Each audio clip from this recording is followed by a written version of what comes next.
Hey guys, Marsing in here bringing another Dragon Ball Z Dokkan battle video, and so today we are going to be taking a look at the free-to-play STR TURLES that came out with the release of the TURLES celebration stuff. This was with the revamp of the TURLES event becoming a Dragon Ball story event. Very, very old SR free-to-play TURLES that basically ended up getting a TUR awakening, or sorry, a UR awakening, right? Becoming an SSR that awakens into a UR, and then actually becoming a TUR as well. So the interesting thing about this unit is they didn't do the standard kind of, I guess we would call it a fumble, of awakening him and giving him an easy A straight away, which means at some point in the future he can receive an easy A as part of some other TURLES or movie bosses celebration or something like that, and then potentially have some more relevancy, right? So the interesting thing, this unit on paper, I've read what he does very briefly before sitting down to record. I thought he could be kind of interesting.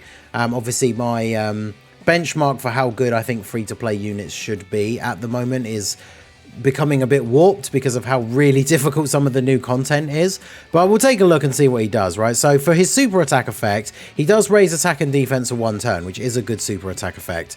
Does supreme damage, and then he gets key 2 attack and defense 120. He gets an additional attack and defense 90% when performing a super. He gives all allies attack enemies, even that'd be awful, all enemies attack minus 30%. He has a medium chance to stun, and then he gets an additional attack and defense 60% and a medium chance to guard when facing 2 or more enemies.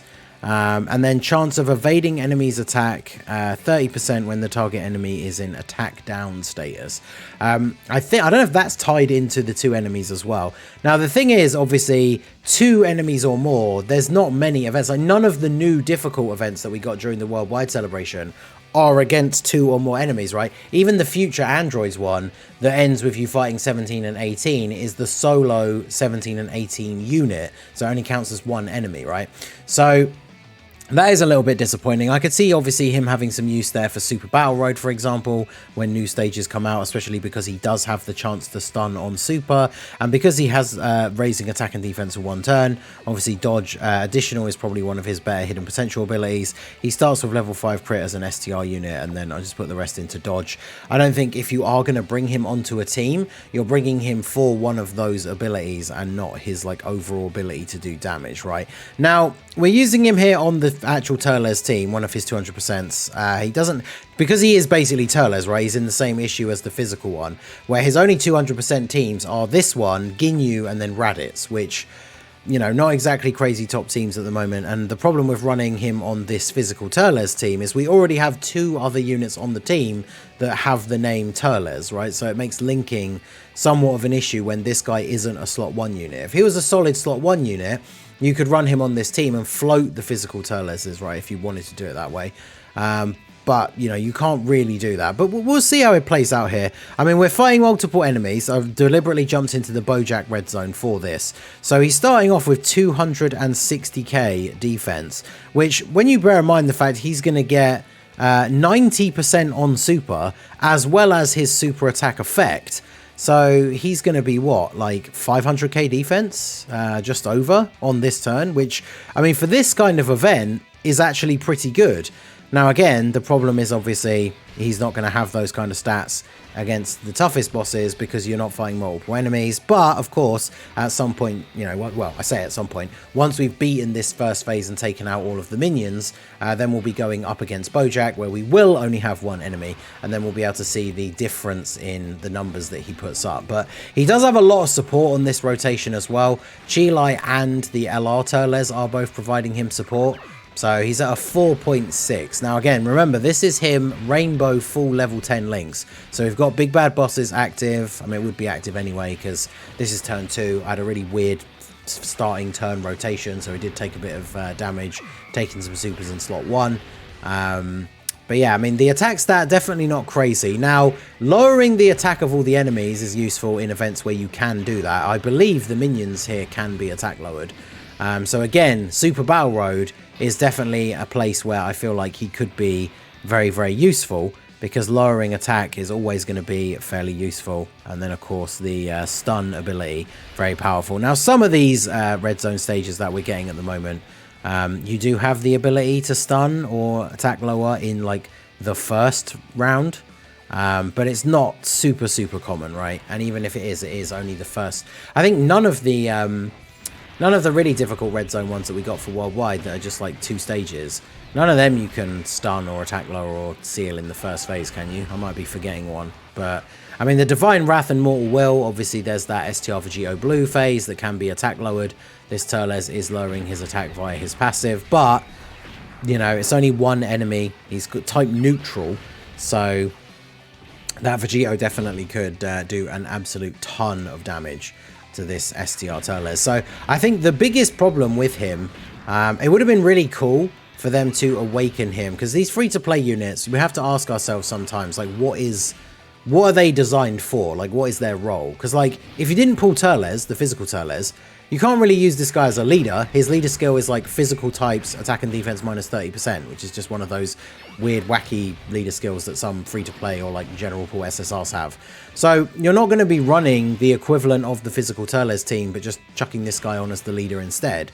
And so the problem is, on this kind of setup or like this meta, you're not going to run him on the physical Turles team, because physical Turles himself is a slot 2 unit. Or if you wanted to, you know, float him off in slot 3, which means you can't really have a place for this guy where he's going to be able to get links. I suppose you could, if you wanted to run Turles' team like as is, kind of like the way we're running it now. I guess you could run the STR Turles and both the physical Turles as floating units, because then none of them will ever be on the rotation together.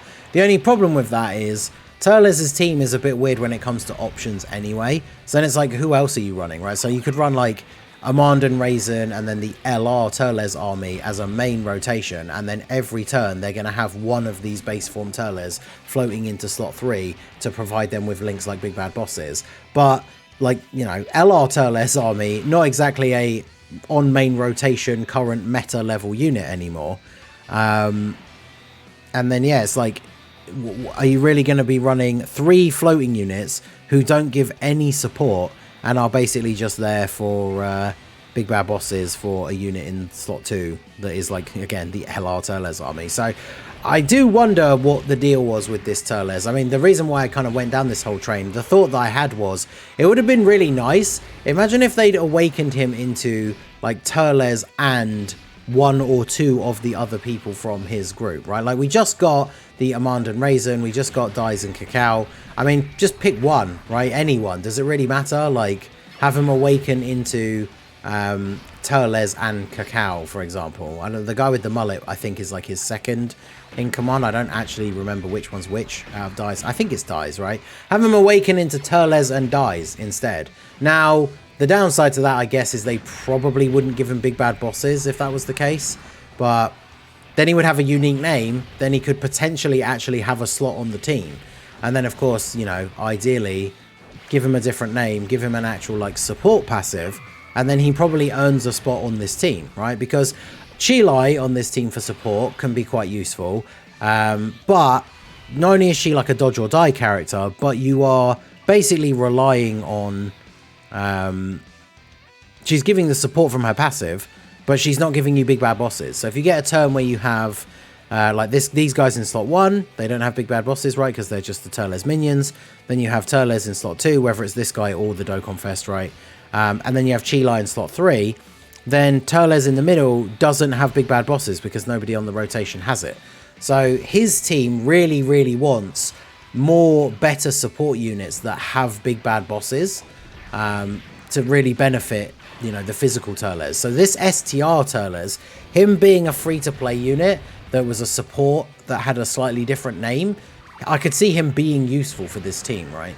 But you can see here, now that we've dropped down to only having 1 enemy, the distinct, like, lower number of attack that we're putting out. And again, this is a turn where, because of the team setup, because Amand and Raisin in slot 1 don't have Big Bad Bosses, he doesn't have Big Bad Bosses active on this turn, so rocking like a little over 2 mil, or just about 2.5, is not really great, right? Definitely not something that you, I think, would consider running, because again, running him on the physical Turles team, very difficult, because they have the same name, so it makes the rotations kind of wonky. And then it's like, if you're running Ginyu's team, are you really running a build other than the full Ginyu force? Because if you run STR TURLES, like who else on that team has big bad bosses? It just becomes a very, very odd setup, I think. So, yeah, I don't know. I could see this TURLES having potential for Super Battle Road. I mean, I guess we'll see. I haven't really been, you know, highlighting his stats and everything. We've just been kind of playing through, getting through the minions phase here. But now that we're just against Bojack, I do want to see what his stats are going to be. Because coming up next, I think we have probably his most optimal rotation, right? Which will be Amand and Raisin in slot 1, and then the LR STR TURLES army in slot 3, because they're giving him support and big bad bosses, as well as some of these other links. So this will be his like best rotation against a single enemy, and then we'll see what kind of numbers that he is putting up. But I you know, it's just not going to be that impressive. You think about how they popped off with the free-to-play units during Golden Week, right? Like Yamcha, Grandpa Gohan, Jackie Chun. We don't talk about Mercenary Tao. What a surprise, it's the extreme one, right? Like, why is this guy not the big bad bosses, or like the TURLES version, what do you want to call it, of Jackie Chun, right? Like guaranteed guard when there's a planetary destruction ally on the rotation or something, right? He could have been such a good unit for this team, but he just, like, what is his role? He just does damage and can stun and can debuff, which you can't do both of those things in like the toughest content, right? So he's rocking 216k at the start of turn. That's with the support. He's sandwiched in between 2 support units, and that's what he's rocking. So he's getting 90% on super, which puts him close to 400, and then the 30% on super attack. So he's going a little over 400k. And that's if you incorporate all the support, which I'm not sure it's on super, so I think it does do that, right? So on his best case here, he's looking at over 400k. That means even post super, he takes damage from like the Fusion Zamasu AoE, right? So again, and you know, we're not necessarily going to say all free-to-play units like, oh my god, he's not good against Fusion Zamasu Red Zone, so therefore he's bad. But yeah, I mean, this is one of his best turns. He's got basically all of his links active. Except for actually no, does he share Shattering the Limit with the LR, or does the LR have Fierce Battle? I did check the links a second ago, but so let's see, attack wise, yeah, 3.6. Not exactly crazy, but again, if we were in something like Super Battle Road, where we're passively lowering all the enemy's attack, and then that attack potentially stunned, then we could be looking pretty good. But it's just a very odd choice of design, I think, for this unit. Now, the one thing I did want to point out as well, I feel like even though it's a good thing, right, he didn't get an easy A straight away, so because it always sucks when that happens and then the unit is just kind of dead forever. But the one thing I will say, I almost feel like parts of his passive were designed with the fact that he's not going to get an easy A straight away, right, and that he's going to get one in the future. Because why does he have a medium chance to guard when facing multiple enemies, which is 30%? Like, at least that should be high chance. But the first thing that comes to my mind is, oh, well, when he gets his easy A, it's going to go up to high chance. Which just makes it kind of disappointing that he has that now. I mean, ideally, he should just have high chance to guard just anyway, not just against multiple enemies. But, yeah, I don't know. It's a shame as well, because look at his art. Like, his art's super cool. I don't think his sticker effect will probably be that great. Like the ring thing, the kill driver will like glow a bit, I guess, and then you've just got these yellow lightningy bits at the bottom. But the card art, I think, is really, really cool. It's just a bit of a shame. Like, he just straight away, and again, you know, you can say, oh, well, that's because you have every unit in the game, etc., etc. But like, after this video, I probably never use this unit again until he gets an easy A and I do a video on him in the future, which I think is kind of disappointing.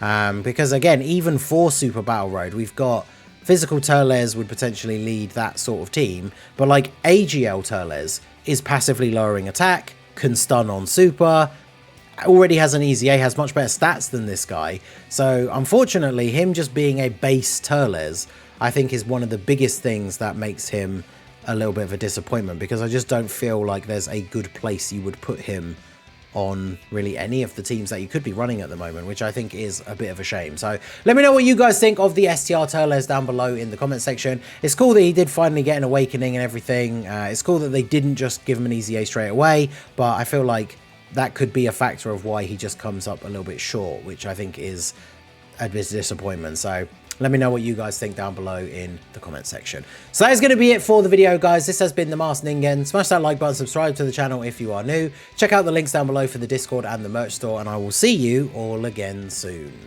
Have a good one.